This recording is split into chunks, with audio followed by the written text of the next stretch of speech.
শিক্ষার্থী, আমি শ্রী শিমুল Chandra Das arts and mathematics শিমুল টিউটোরিয়ালে আপনাকে স্বাগতম।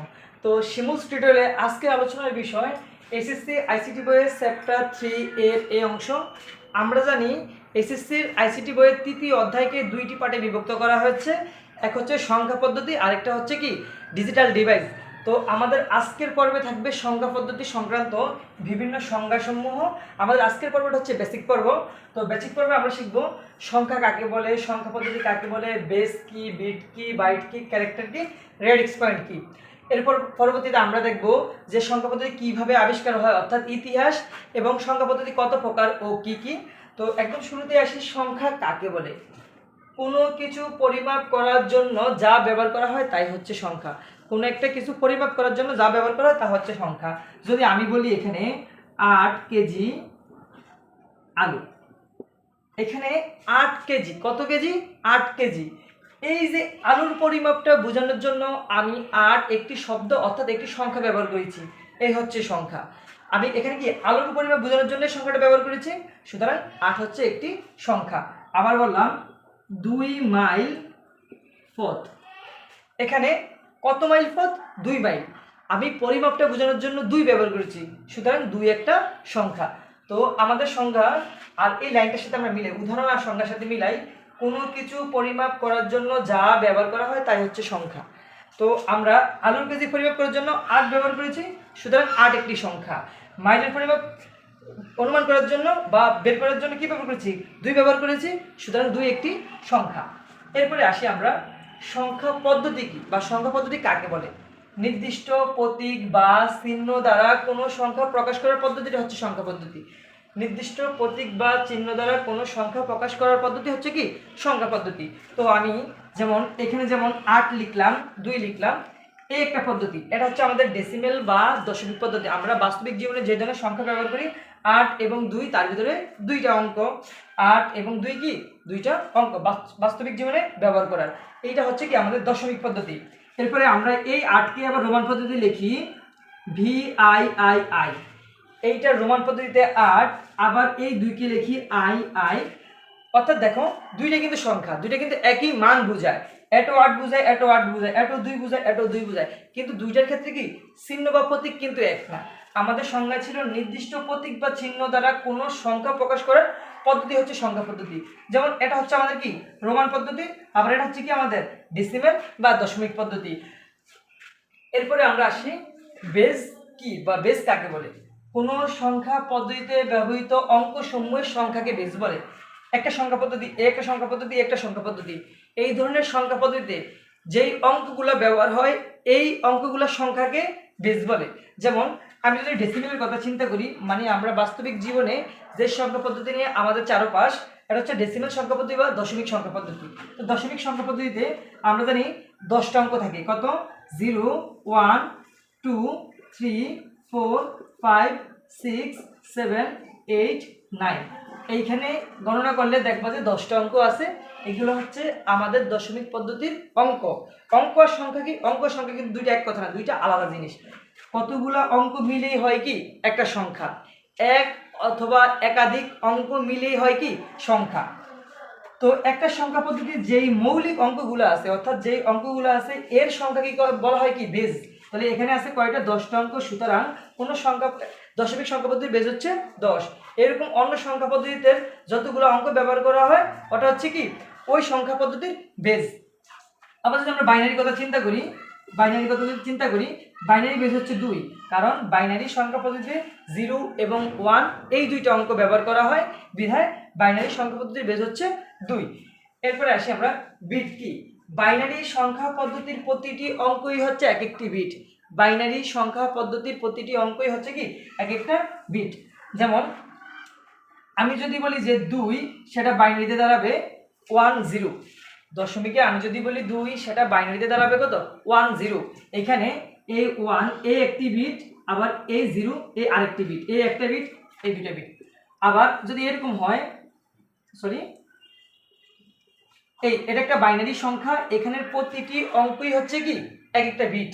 তার মানে এই একটা বিট, এই একটা বিট, এই একটা বিট, এই একটা বিট, এই একটা বিট, এই একটা বিট, এখানে টোটালে 6টি বিট আছে। তো এই গেল বিট। এবার আসি আমরা বাইট কি।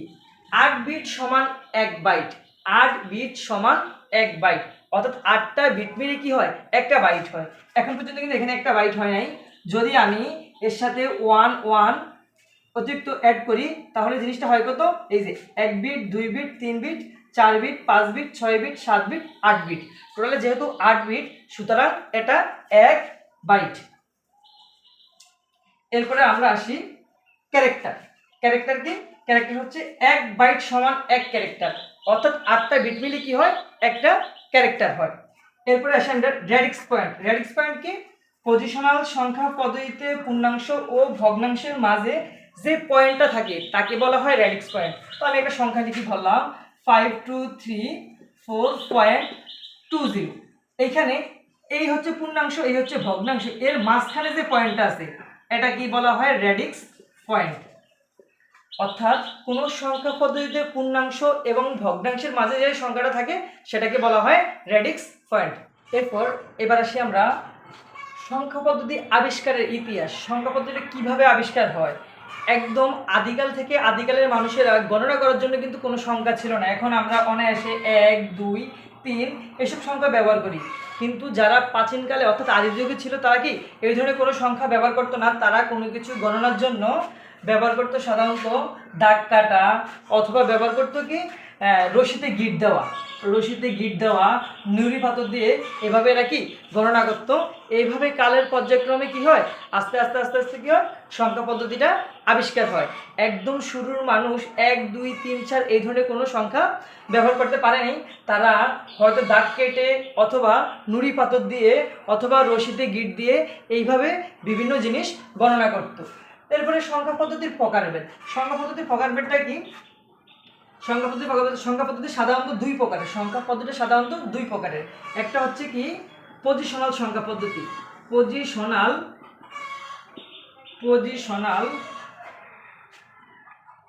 সংখ্যা পদ্ধতি, আর আরেকটা হচ্ছে নন পজিশনাল সংখ্যা পদ্ধতি, নন পজিশনাল সংখ্যা পদ্ধতি। একটা হচ্ছে পজিশনাল সংখ্যা পদ্ধতি, আরেকটা হচ্ছে নন পজিশনাল সংখ্যা পদ্ধতি।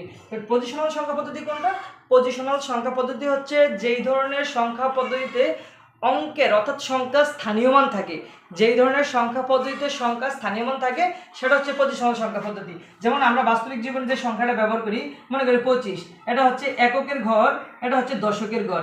এখানে দশকের ঘর বলতে বুঝে দশকের ঘরের সংখ্যাটাকে 10 দ্বারা গুণ করা, তার মানে এই অঙ্কটার মান 20। আর এই এককের ঘর কি, এককের ঘরের সংখ্যাটাকে 1 দ্বারা গুণ দেওয়া, এই অঙ্কটার মান হচ্ছে কত, 5। 20 আর 5 কত, 25। ঠিক আমরা এই সংখ্যাটাকে 25 বলে উচ্চারণ করি, ঠিক না?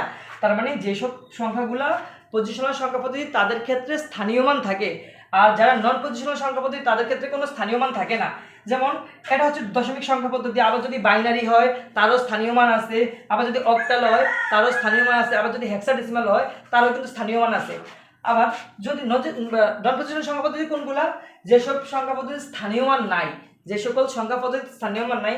যেমন দেখি আমরা বাইনারিতে যদি 1 0 লিখি, এটা বলতে দশমিকে বোঝায় 2, আবার এই 0 আর 1 কে ব্যবহার করে যদি লিখি 0 আর 1, এটাকে দশমিকে বোঝায় 1। তাহলে দেখো এখানে আমি 0 আর 1 ব্যবহার করছি, মানটা হলো কত, 2। এখানে 0 আর 1 ব্যবহার করছি, মানটা হলো কত, 1। অঙ্কের স্থানীয় মান আসে বিদায় যদি আমরা অঙ্কগুলোকে উলটপালট করি তাহলে মানটাও কি উলটপালট হয়। তার মানে এরা হচ্ছে পজিশনাল সংখ্যা পদ্ধতি। এবার নন পজিশনাল ক্ষেত্রে কি, এদের স্থানীয় মান নাই। কিভাবে বুঝলাম এদের স্থানীয় মান নাই? যেমন বললাম আমি এইটা একটা নন পজিশনাল সংখ্যা পদ্ধতি, এটা একটা নন পজিশনাল, এটা একটা নন পজিশনাল। তো আমি যদি এই দাগগুলোকে ঘুরিয়ে দেই, যেমন এই দাগটাকে আনলে এখানে আনলাম, এই দাগটাকে এখানে রাখলাম, এই দাগটাকে এখানে রাখলাম, আগের বার দেখলাম কয়টা দাগ, 3টা দাগ, এক্ষেত্রে কি 3টা দাগই। আবার এই নুড়ি পাথরগুলোকে যদি ঘুরাই, এইটাকে আনলাম এখানে, এটাকে আনলাম এখানে, এটাকে আনলাম এখানে, তো ঘুরানোর পরে কি রইলো, একই তো রইলো। তার মানে কি এক্ষেত্রে স্থানীয় মানের কোনো ফ্যাক্ট নাই। যেসব অঙ্কের স্থানীয় মানের কোনো ফ্যাক্ট নাই ওরা হচ্ছে কি নন পজিশনাল সংখ্যা পদ্ধতি।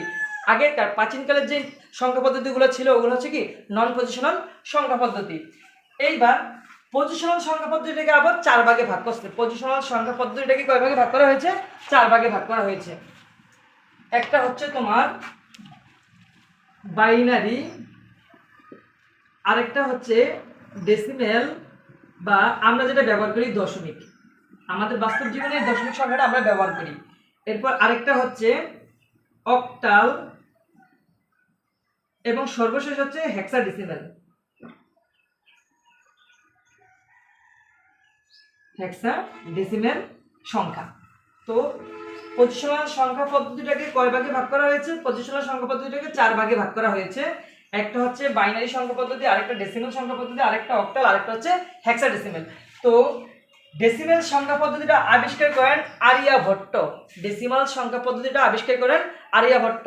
এবার স্ক্রিন থেকে লক্ষ্য করো যে আর্যভট্টের আমরা জীবনী সম্পর্কে দেখব এবং ইনি কিভাবে এটা আবিষ্কার করেন। এরপরে ডেসিমেলটা বলা হয়েছে বাইনারি সংখ্যা পদ্ধতি আবিষ্কার করেন গটফ্রিড উইলহেলম লাইবনিজ। তো উনার জীবনী সম্পর্কে স্ক্রিন থেকে লক্ষ্য করো। এরপর অক্টালটা আবিষ্কার করে কে? সপ্তম চার্লস। অক্টাল সংখ্যা পদ্ধতি আবিষ্কার করে সপ্তম চার্লস। এবার আবার একটু স্ক্রিনের দিকে দেখো। এরপরে হেক্সাডেসিমেল সংখ্যা পদ্ধতি আবিষ্কার করে কে? Queen's of south.